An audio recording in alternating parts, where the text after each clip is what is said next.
कहा जा रहा है कि सीएए का मुस्लिम से कोई ताल्लुक नहीं। सीएए में सिर्फ पाकिस्तान, अफगानिस्तान और बांग्लादेश की माइनॉरिटीज की मदद की जा रही है, किसी की नागरिकता नहीं ली जा रही है। आइए देखते हैं ये बात सच है या झूठ।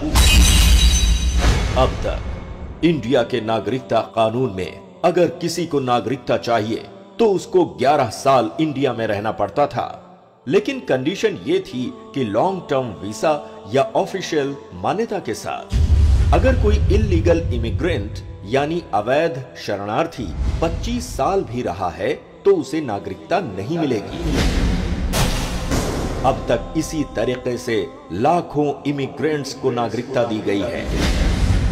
2015 में ही गवर्नमेंट ने पाकिस्तान, बांग्लादेश और अफगानिस्तान से इन्हीं 6 मजहब वालों को लॉन्ग टर्म वीजा देना आसान किया था। आज भी आप इंडियन वीजा एप्लीकेशन फॉर्म देखें तो इन 6 मजहब वालों के लिए लॉन्ग टर्म वीजा लेना आसान है। अब सिटीजनशिप अमेंडमेंट एक्ट 2019 में 6 धर्म वालों के लिए ये समय 11 साल से 6 साल कर दिया गया है। लेकिन इसके साथ ही साथ एक और चीज बदली गई।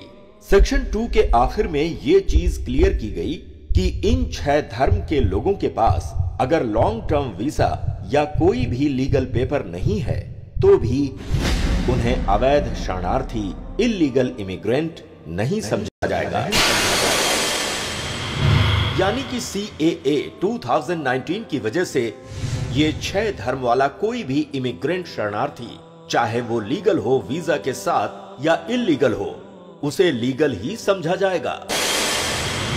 क्या आपको पता है इतना बड़ा दरवाजा किसके लिए खोला गया है? इन 3 देशों के माइनॉरिटीज के लिए नहीं, उनके लिए तो 2015 से ही लॉन्ग टर्म वीजा मिलना आसान किया गया था। एनआरसी के बाद कई लोगों का नाम एनआरसी लिस्ट में नहीं होगा। उनमें से 6 धर्म के मानने वाले करोड़ों में होंगे। उनके पास लॉन्ग टर्म वीजा नहीं होगी और वीजा आएगा कहां से? ये तो इंडिया के ही नागरिक थे। अब उनके लिए सीएए का रास्ता है।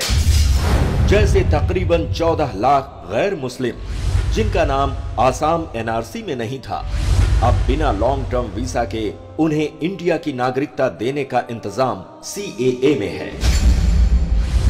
मिसाल के तौर पर तकरीबन 1 लाख गोरखा का नाम आसाम एनआरसी में नहीं आया। अमित शाह ने दार्जिलिंग में गोरखाओं को ये आश्वासन दिया था कि उन्हें सीएए के जरिए नागरिकता दी जाएगी। मैं कहना चाहता हूं, हम सिटीजनशिप अमेंडमेंट बिल लेकर आए हैं।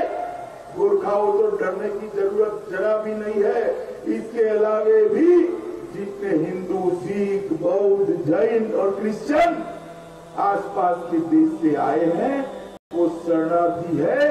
सबको इस देश की नागरिकता देने का काम भारतीय जनता पार्टी की नरेंद्र मोदी सरकार। लेकिन मुस्लिम्स को नागरिकता नहीं दी जाएगी, बात क्लियर है। सीएए मेनली बाहर की माइनॉरिटीज के लिए नहीं है, बल्कि ऐसे इंडियंस के लिए है जिनका नाम एनआरसी में ना आए। ये सिंपल बात लीगल प्रूफ के साथ तो हर कोई नहीं समझ सकता, लेकिन 2+2 हर कोई कर सकता है। इसीलिए लोग प्रोटेस्ट कर रहे हैं।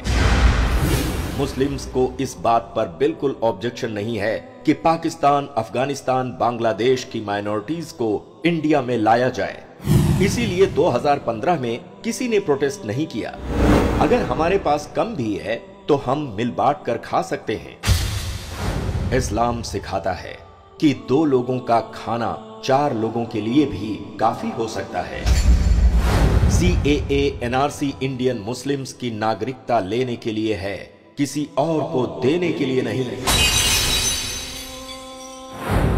वक्त के साथ एनआरसी की कंडीशंस जितनी मुश्किल की जाएगी, उसका प्रभाव मुस्लिम्स पर पड़ेगा। ऑलरेडी बातें हो चुकी हैं। एनआरसी की कट ऑफ डेट पूरे इंडिया में एक ही 1971 कर दी जाए और इसे भी 1966 या 1961 करने की बात भी हुई है। रियल बात यह है, एनआरसी में नाम न आने पर सीएए के जरिए मुस्लिम्स को फोर्स किया जा रहा है कि वो इस्लाम धर्म छोड़कर ही इंडिया की नागरिकता ले सकेंगे।